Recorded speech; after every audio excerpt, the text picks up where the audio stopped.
ADSN is back. We are in sunny LA. A lot going on in the world of ads and media and monetization. Danny, where are we starting? Let's kick it off with the biggest news in tech over the last week and a half, Moltbook. James, this thing's wild.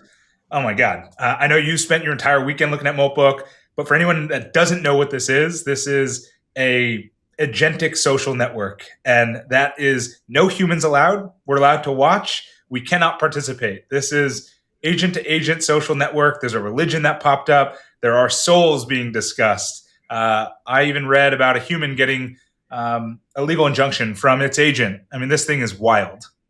Yes, it is very wild. I think what is so interesting about it is that people can finally now visualize how AI to AI interactions are actually going to work. And so, like, people have been talking about this. Perplexity, to their credit, was talking about this like a year ago, about how you'd have two agents negotiating with each other about things on your behalf. But now, if you go to Moltbook right now, you can go to a variety of different, what they're called submalts, which is like a subreddit. And you can see the AIs actually having a conversation. And so you can squint your eyes and kind of not too far off to think, okay, I'm going to have my own agent working on my behalf, doing a whole bunch of different stuff. Yeah. And I think that is why this is so crazy. There's been a bunch of stuff around ads too, and we're going to have Liss from OpenAds talk about that. But I think just in general now, like, the sort of cat's out of the box, like in terms of like how this stuff actually is going to work. Yeah, I think everyone should go spend 20 minutes looking at some of the highlights. I think it's hysterical. There's some scary ones, but overall, like you said, it is just a glimpse into the future of where this is all heading. Yeah. Another part of the future, which Mr. Musk, I think, is defining for us, is they have announced, well, officially, SpaceX has acquired xAI, which obviously owns X, the social network, and then Grok. There are rumors next as well that that Tesla is going to get brought into the fold, but huge implications, and actually huge implications in the ads and media world. But Danny, what's your take? Well, before we get to that, I loved it, but the memes of every ex-employee, every ad, campaign manager being like, "Hello, fellow rocket scientist, I'm now on your team." Yeah. So for anyone who said ads is not rocket science, it is now rocket science. It is ridiculous. I can't imagine if I tweeted about this, if like Boeing bought Snapchat and like we were advocating, yeah, and we showed up like, hi. Like, hello, defense contractor. Yeah. No, I mean, I think it's fascinating though. I mean, there's talk of, data centers in space, energy in space. I think you sent it to me, but the SpaceX phone where it's going to connect directly to satellite. I mean, Elon Musk very much has a vision in the future that he is putting into play that I don't think anyone fully realizes except for him. And it's kind of fascinating to see this thing play out live. Yeah, the sort of X being the everything app, in the context of it being the native solution on a Starlink phone, is where things start to get really interesting. So like, if you think about how you basically would probably get this extremely subsidized Starlink phone, you would have your Starlink subscription, you would basically have a huge amount of incentives to use their payments. You'd use it for you'd call people via X, right? And it'd be free calling through the Starlink network. I was thinking about it's like funny to think, given that he's going to be it appears as if he's going to get to Mars first. Like, you're not going to have a phone number in Mars. You're going to have an X handle. Like, seriously, that's how they're going to live stream it on X. I mean, this is going to be like when we watch, footage of people walking on the moon, it is going through X in this world. Like, there's no way that not putting another. It's now the live streaming solution of SpaceX. And you know what? You know what he's coming out with next, I'm sure, is you're going to have your own X agent, and my X agent will deal with your X agent in space, in the cloud. Grok. It's all connected. It's really cool. And again, like we talked about this last episode, but like the natural extension in your Tesla, if you have one, is really, really, it's just super compelling. And again, I think for ads, it's interesting because they're not shying away from being an ads business. The head of XAI tweeted about how they're going to do basically Grok AI ads and referencing that like OpenAI doesn't really know how to do it. So I don't think this is him. This is going to become a media telco, space tech, robotics holdco. This is the new everything company. This is an everything app. This is an everything company. Yeah, it does. Again, there's like I saw someone talking about how like it was like Lockheed Martin to like acquire Pinterest, and like it's just like it's just getting so dumb that these little social networks are now appended to this world. Okay, well, let's bring it back down to earth and where so many people are already spending time. But Netflix, Netflix has been buying or trying to buy Warner Brothers. Ted Sarandos, the head of Netflix, went in front of the Senate this past week talking about it, an antitrust hearing. And I think Ari Paparo, somebody else tweeted, and it's so true that this was not an antitrust hearing. The questions had nothing to do with antitrust. It was about wokeism. It was about layoffs. It was about movie theaters. I mean, it was kind of a farce, if we're being honest. Yeah, I mean, that deal's getting done. I think Trump said he's going to stay out of it. Yeah. I think it's going to be in the context of, I guess, in the context of a world where SpaceX is acquiring X. Yeah. And X is also is like basically a publisher. And like you could argue at some point X and Netflix are competitive just in terms of like how people spend their time. Yeah. It's just like, I don't know, like if I feel like the rules are, it's like we're like kind of in like real capitalism right now. Like I think it's either crony capitalism, which I actually don't think it is, or it's just like screw it, like capitalism can work and you're allowed to buy things again. Everyone's making bets. Oh yeah. Yeah, people are making bets, and I think we talked about this last week. I think it's even if we'll talk about this in a second, but even the markets right now are down in terms of a lot of this like software fear. But I think what this is these companies are getting fit and getting ready to go get really aggressive, right? Like you see it happening. So yeah, I think that Netflix deal gets done. I think again, but they're going to need more and more content and like more and more supply if that thing's going to be able to compete as a real ads business. So it's going to get interesting. And I actually think the best thing to happen to them was Google's earnings, where Netflix is more time spent, or excuse me, YouTube TV is more time spent, and $60 billion to Netflix's $45 billion. I mean, how can you say this is a monopoly now when there's a company that is, much bigger than them? Yeah. Well, speaking of two companies fighting, let's switch gears over to our friends and in the AI world, in which Claude and OpenAI, so Anthropic and OpenAI, are in this public kind of just pissing match, I guess. If you think about it, I don't know what else to call it. It's so ridiculous. But Anthropic put out some incredible ads. So good. Really just saying kind of like, how could you possibly trust OpenAI as your AI assistant if they're going to have ads in it? Yeah. I think there's two things that are funny. One is it just kind of shows the value of ads because like their ads are really compelling. And then two, I think it's totally disingenuous. Like, and Sufert had talked about this on previous episodes, but like just because something shows ads does not mean that the organic content that it shows you are biased in any way, shape, or form. But I thought that Sam Altman and OpenAI did not respond to this well at all. And I posted about this. I think it's kind of ironic that in some ways, like Anthropic is sort of doing to OpenAI what Instagram did to Snap, right? And like kind of just like taking away its power, like in terms of just like, and it's just funny because Anthropic, the CPO of Anthropic is the original Instagram co-founder.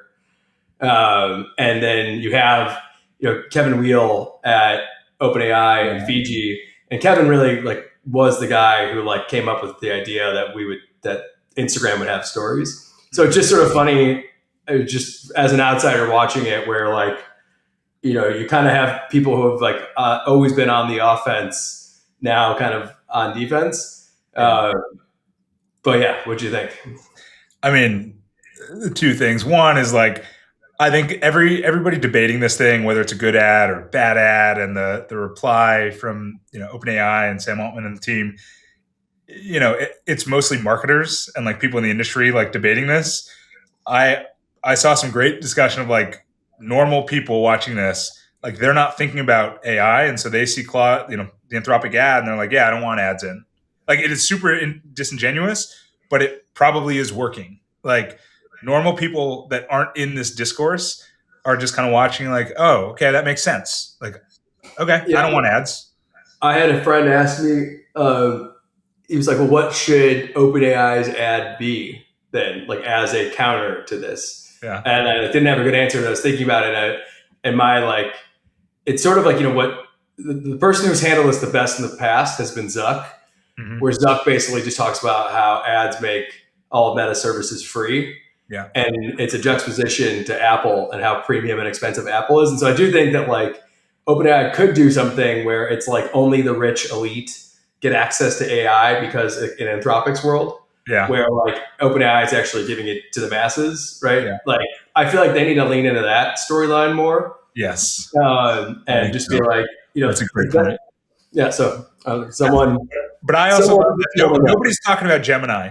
Gemini's off onto the side. The biggest ads business in the world is just very quietly. Eric Seufert talked about it, just like running its book and launching product, and neither of them are talking about it. And just like, and they're like getting paid for like the cloud business. It's like it's just so funny that they're just like, oh, you guys like fight about this, and I'll just keep on beating me.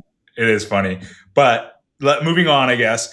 Like in related space, all of this AI, vibe coding, Claude, OpenAI, Gemini, all of them have led to this recent market downturn of software companies, where there's this like death spiral and everyone's like software's dead. But then you get like Jensen from NVIDIA, you have Sam Altman, you have all these heads of state, essentially of tech, coming in saying like, that's the dumbest thing I've heard. Like this basically opens up the doors for software. Like software is more alive and more accessible than ever before. And actually, one good stat actually that I saw from Andreessen Horowitz they put out is that ever since like vibe coding became a thing, that like ever since it launched, the number of App Store app submissions has gone up like tremendously. We'll get this chart on the screen, but it's like very clear that like people are vibe coding apps, and there is more access to this stuff than ever before. I don't know. What do you think? Yeah, I saw what's his name? Parker Conrad, the Zenefits. Not Zenefits. But yeah, he tweeted something about it where it was like, he basically was like, this is so stupid. When cloud computing came and made software more accessible, it didn't lead to less software, it led to more software. Yeah. And so this will lead, and if you think about it, actually just more things in the world are going to get digitized. Yeah. And now the bar is going to be higher. The software is going to have to be better. I think that's like a fact. Yeah. But I think, software is it's like software is eating the world, and then now like AI is eating the world. So I think this is a total overreaction. I'm sure there's going to be like losers, obviously, in the space, but I saw Aaron Levy, the founder of Box, talk about this a little bit, and he was just like, no, we're going to build more software to sell to our clients. Yeah. Like we're already in the enterprise. We're going to go horizontal because we can do more. And so I think, and then also just like for our own personal experience, like we both work at a very big publicly traded corporation. Like they're not going to start vibe coding like ERP and CRM solutions. It's just like, this isn't like how the enterprise works. There's definitely I think it's less about the SaaS businesses losing and more about the value accruing to the OpenAIs and the Anthropics of the world.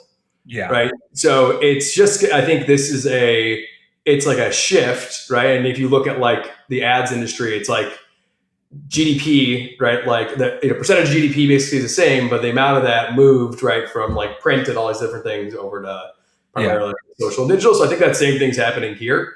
I do not think though that like everyone's going to go and just like vibe code their own stuff, but it's definitely going to change. And the people who won the last phase are not entitled to win this phase, but I don't think this is the apocalypse. No, I totally agree with you there. I think there's use cases for it, but most companies are going to continue to pay for people that have gone through SOC 2 compliance and are, publicly traded and have reputable people on the board and like aren't at risk of going down in the middle of a key moment of the year. Like, it's just not going to happen.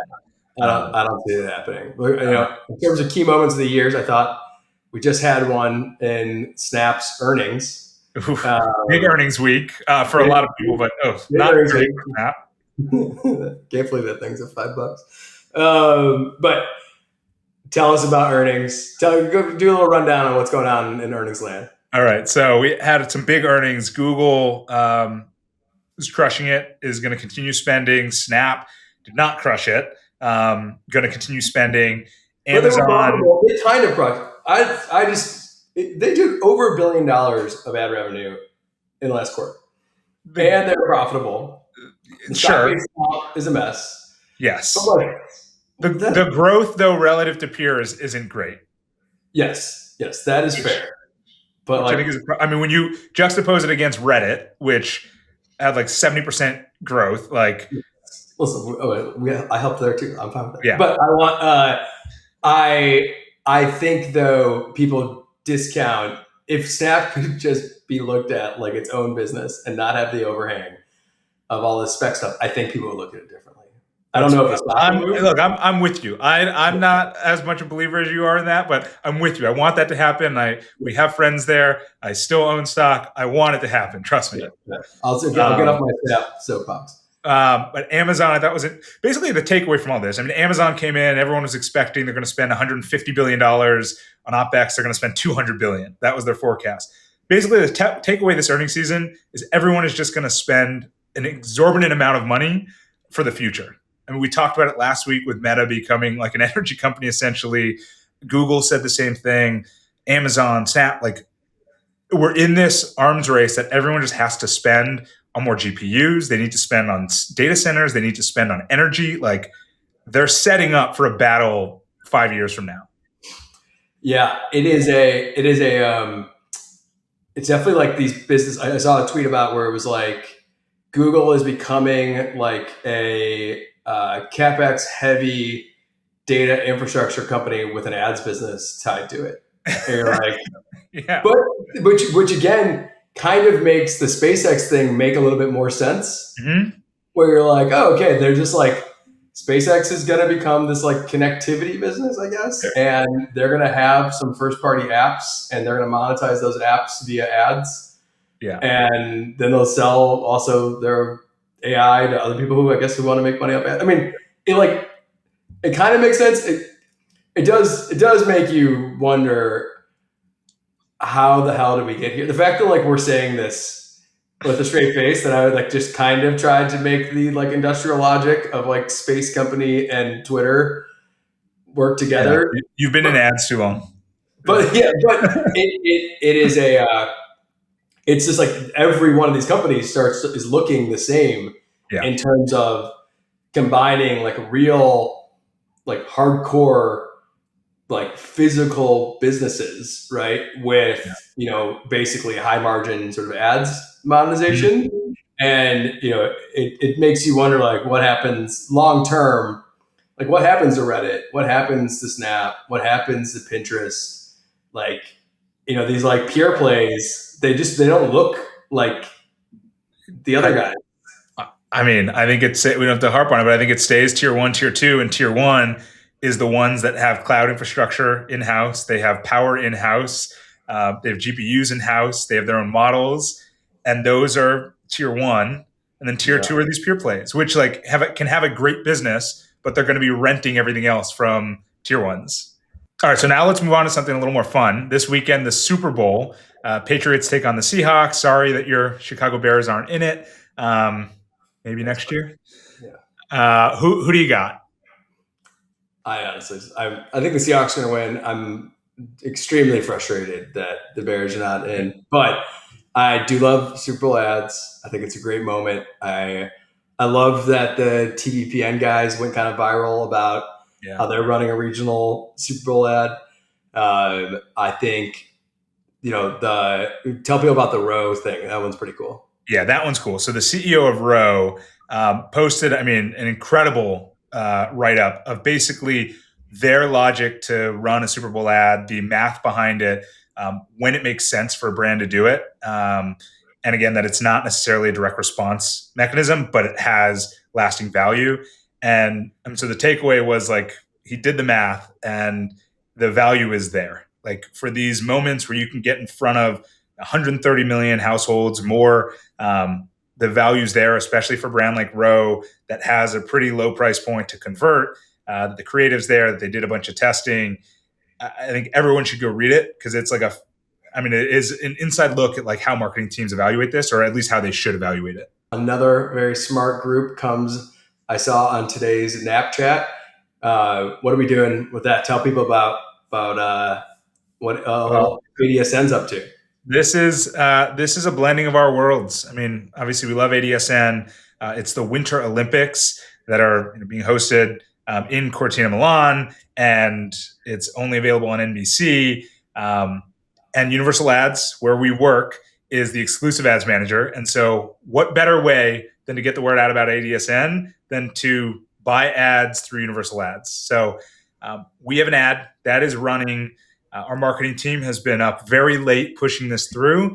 And yeah, on the Winter Olympics, if you spot our ad, screenshot it, send it to us, and maybe you'll get a little surprise in the mail.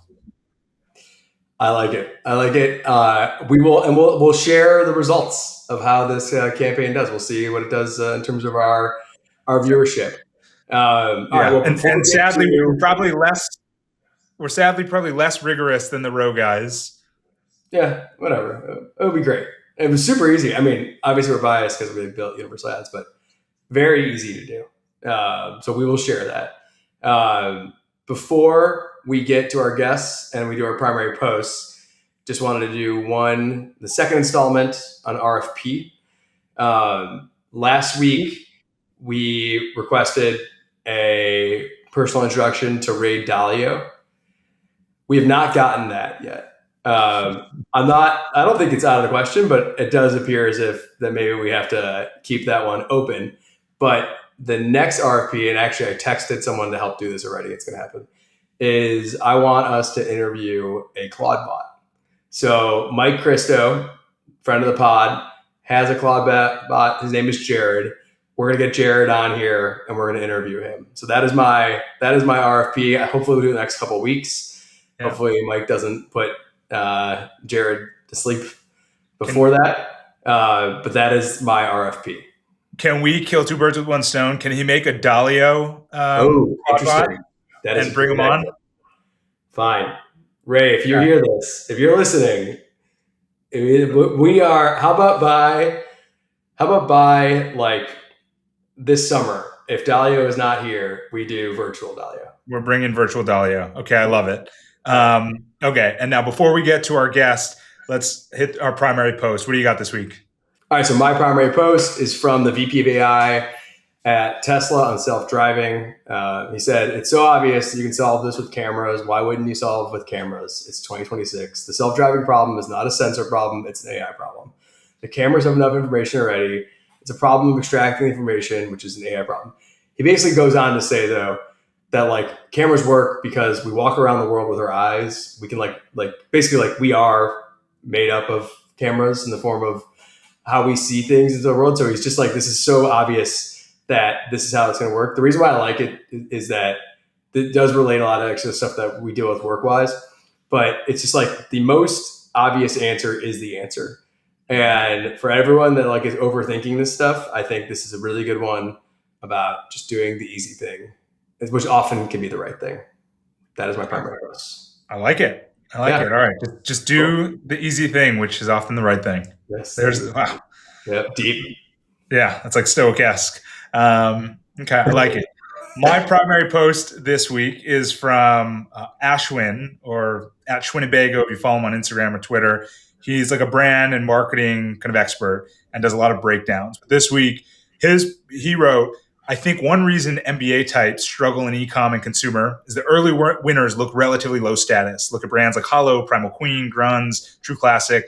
There's no $250,000 brand book, no aesthetically optimized site or brand, often cheap looking and unserious. Creator partners, TikTok shops, they face camera founder ads that they aren't willing to make. So it's near impossible to do when all your friends are working at prestigious shops or companies. And so why I love this one is it gets to like just doing the hard things, doing the work.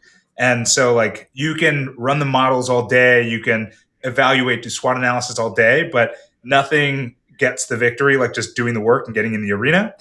And I think it's actually really timely for where we are with like vibe coding and AI that everyone, and we talked about it, everyone's looking at software like software's dead. Vibe coding, AI, like it's all cheap. Nobody's going to use it. It's individual. But I think what people are missing is like those cheap things are going to hit on people's pain points, and it may not be used by hundreds of millions, but it's going to be used by many people. And there are going to be a lot of people doing very well in this environment because they took the first step, they figured out a problem, they built it, and they iterated on it. And so I love it. It's like, stop overanalyzing, just go do the work. I like it. I like that you said get in the arena. Yeah. I tweeted about the arena this week, actually, on a separate topic. Actually, out of frustration that Rick Caruso is not going to run for mayor, which is just ludicrous. Get in the arena, Rick. We need you. Come on. Maybe that's a good RFP. We can get to him. Maybe now he's not running for mayor, he has time to come on random podcasts. All right. With that, let's go to Mr. Liss. All right, let's go. All right. We got Stephen Liss here, CEO, OpenAds, one of the smartest people I know when it comes to what is going on with AI and advertising. Appreciate you being here. We've just talked a lot about Moltbook and what's going on with this agent-to-agent ads. And, just kind of want to level set from, kind of your perspective, like what is going on? How real is this? What's the state of play?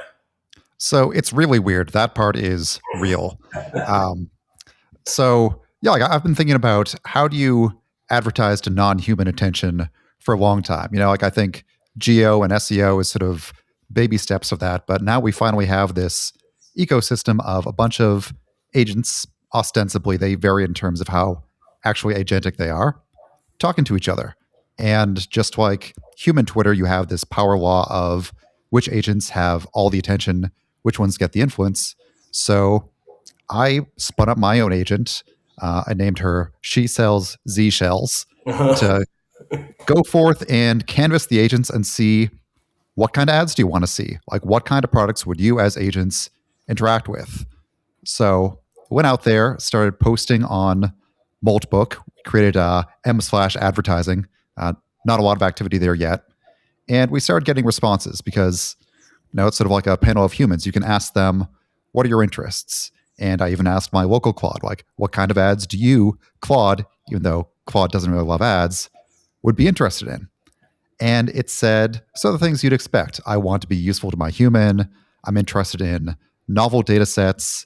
I care about security. I care about sources of compute.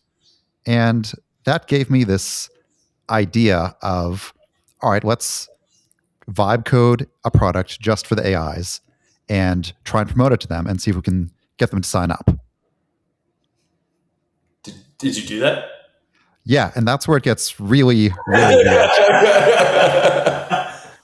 So, yeah, all these AIs, and a lot of the tweets that have been going viral about this have been the sort of scary, it's Skynet, it's self-improving. The AIs are starting to communicate in their own encrypted language to each other. Like, generally, they're not doing that unless you have a human poking them to do that for hype.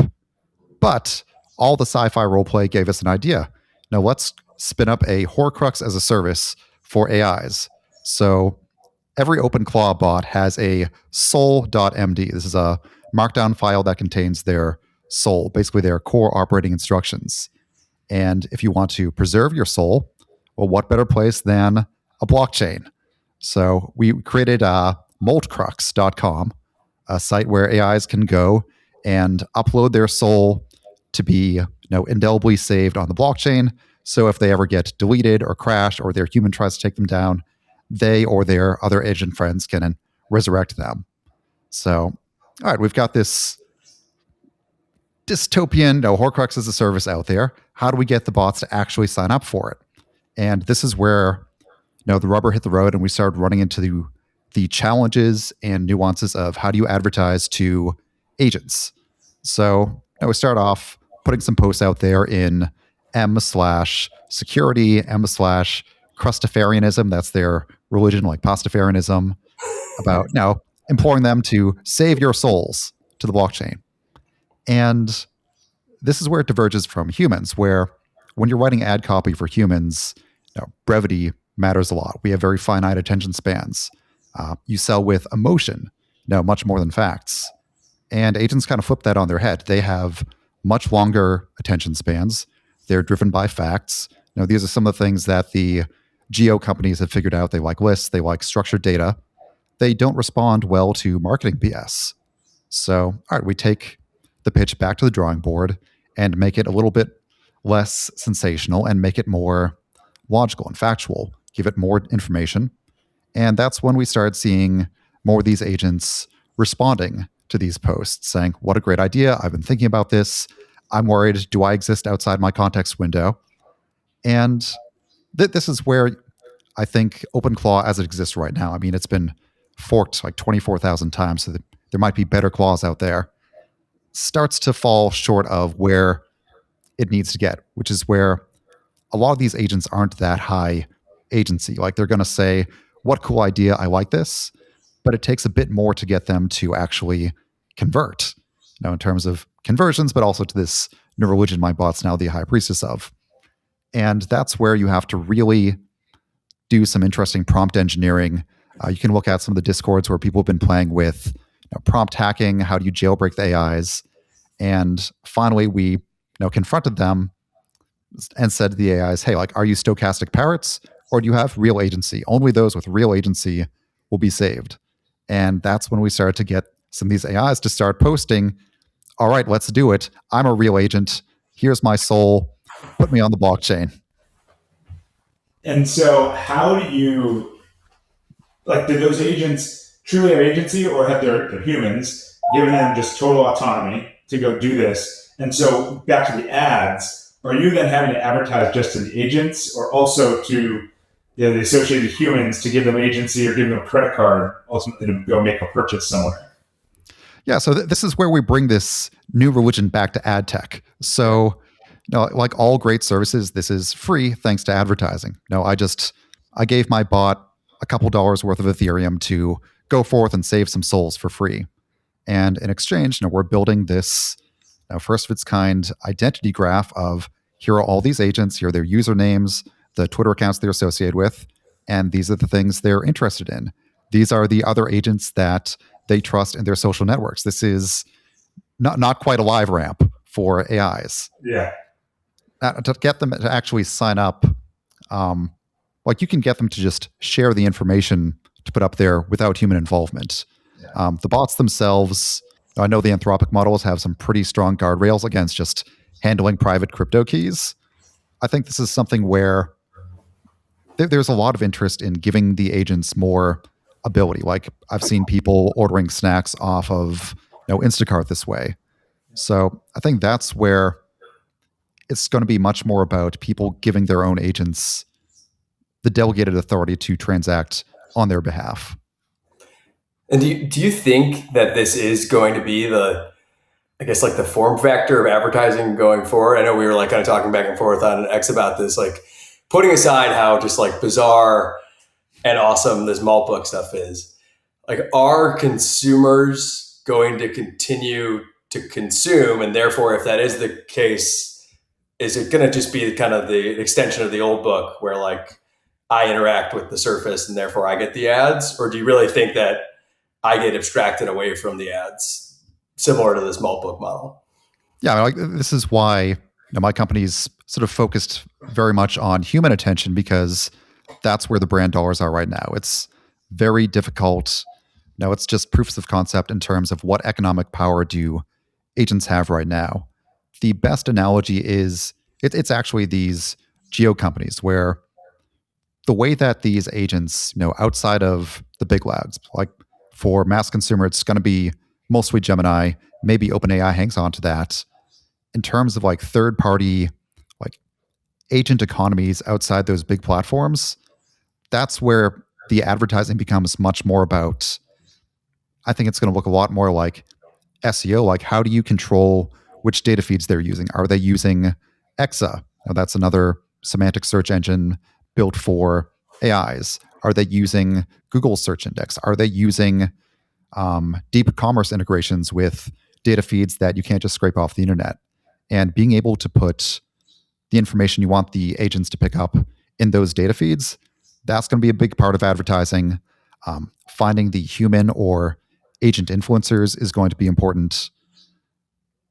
Yeah, I think TBD if Moltbook as a social network for AIs is even around in any big way a few months from now. But yeah, I think the advertising to agents is much more about controlling the data feeds and providing useful data feeds.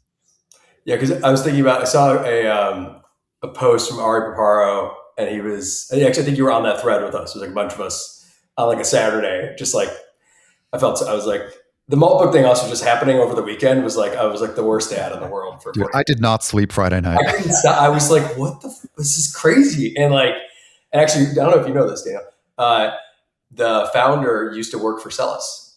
Yeah, so he's like a D2C guy. It's like really, but I found myself sort of thinking, okay, like if eventually it is agent to agent, and then the agent shows me the ad, like me the human, that you're kind of just back to, ironically, a little bit back to Instagram's marketplace, where there's an advertiser, right, trying to get through an algorithm to make sure that the algorithm then shows it to me, the human. And obviously, like the density of that makes it where like my ads are super relevant. And so like if that's how it works today, right? Because in some weird way, it kind of already is AI to AI, and then I'm the result of it.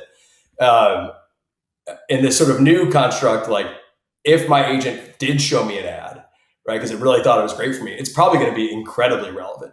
Like it's going to be awesome, and like at that point, it's like I have this concierge who's telling me every single thing that I should be aware of, regardless if it's promoted or not. And that like feels like a really great thing for consumers, and maybe just like a kind of a great way this all unfolds. I don't know. Do you think is that a practical end result of this? Yeah, and I think that aligns very closely with what Google's talking about with their direct offer ads in AI overviews. It's aligned with what OpenAI is talking about, putting ads in chat. It's something that when OpenAds was doing ads inside LMs, we had to pitch to publishers, because a good AI, if it's aligned with the user, is basically an undefeatable ad block. Like if it encounters information that it thinks you're not going to want, it's just going to filter it out. So whatever ad you see is going to have to be relevant, compelling. Discounts are helpful. If it's able to genuinely find you something that it thinks you didn't know that you wanted to know, that's going to make it through. So it's going to be really about how do you control the surfaces. So in the old world for us humans, that's Meta, that's Google, it's ChatGPT. For AIs, it's going to be these data feeds. And then what is the creative you put in there?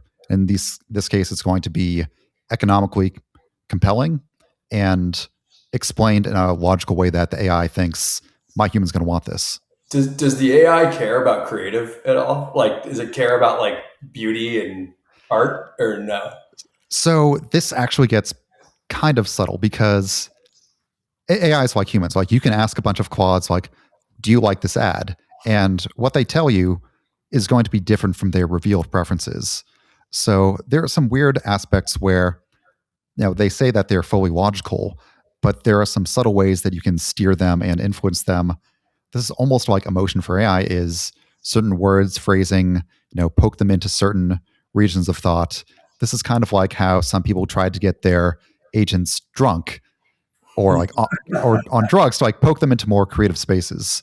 So yeah, there are some very subtle ways to influence the AIs. Like, is bold formatting, what effect does that have on AIs versus like a certain font? It's going to be subtle, but all of these go into all the little parameters that steer their weights. And what are the inputs ultimately become in this world that James and you were describing, where on Instagram, there's a creative, there's a hard asset, maybe there's hundreds of assets for different people, but this is now the AI has to take some form of information, package it in a way that is delivered to me in a contextually relevant or natively relevant way. And so it's not a single asset. It can't just be a script it's reading. So what is that input to then get an output for one for Steven, one for James, one for me? Yeah, so that's where you really come back to this idea of real-time generative advertising, where, okay, we're going to know some things about the agent's context, what it's searching for. We might recognize it. We might know which humans it's associated with. Then we've got the brand or maybe multiple brands. Maybe we have some sort of auction happening here. And that's when you generate this unique text creative for that moment. And inference has gotten fast enough for that. Like this used to be kind of hard, but especially this is where it's interesting to see OpenAI partnering with Cerebras, one of these ultra high speed custom chip inference providers, because platforms like that are able to generate these custom text creatives in the real time window you need. And then I guess kind of moving off Moltbook for a second, or maybe staying back, depending how you answer this, but kind of Moltbook aside, what are you kind of just most excited about when it comes to AI media advertising? Like you live it. Again, I see you on X talking about this. It's like you think about this more than probably anyone in the world in some extent.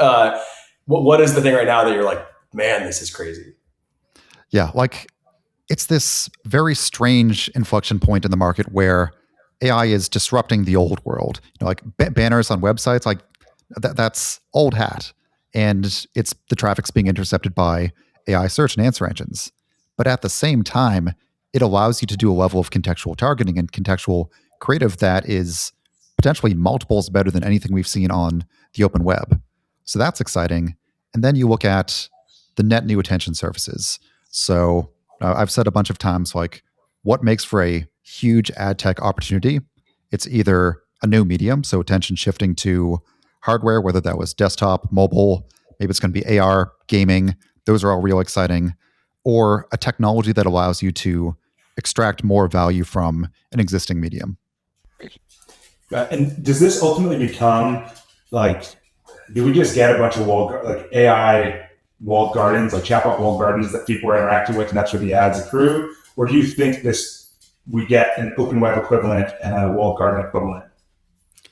Yeah, I think what's unusual about agents, and all the analogies don't carry over perfectly from humans to agents, is they're a lot more capable and diligent about sifting through information in a way that humans couldn't. Like we all go to Instagram and Meta because they aggregate information in a way that's easy for us to access. I think we'll still see a lot of that, especially from OpenAI, from Gemini. But an agent can use these semantic search engines to look across the whole internet, across different data sets, and it can actually enable a fragmented ecosystem in a way that humans can't. Crazy. All right, man, this has been awesome. I really appreciate you doing it. Before we go, we quickly talk your book. Tell us about OpenAds and how people can learn about it. Yeah, so OpenAds, I got OpenAds.ai is the first AI native DSP. So we're able to target, generate, and serve unique ads that adapt to whatever web page they end up on the internet. Now we're targeting those by the content on the pages, the inferred intent, and the inferred audiences. So we're bringing performance to the open web. And I got a demo like a few months ago, and it's very cool. And it's you guys think about this stuff so seriously. And I also I'm not judging anyone else, but like I feel like I've talked to a lot of people, and a lot of people kind of have like a bullshit approach to it, where it was really just building workflow. And you guys have been I think really core about this being AI native. So I haven't seen the latest versions, but love to check it out. So everyone should check out OpenAds.ai. Yeah, I'll link you the demo. Okay, awesome, man. Well, thank you for doing this. Appreciate it. And hopefully these Claudes. Our agent will hit up your agent. Yeah. All right. Thanks, man. Thanks.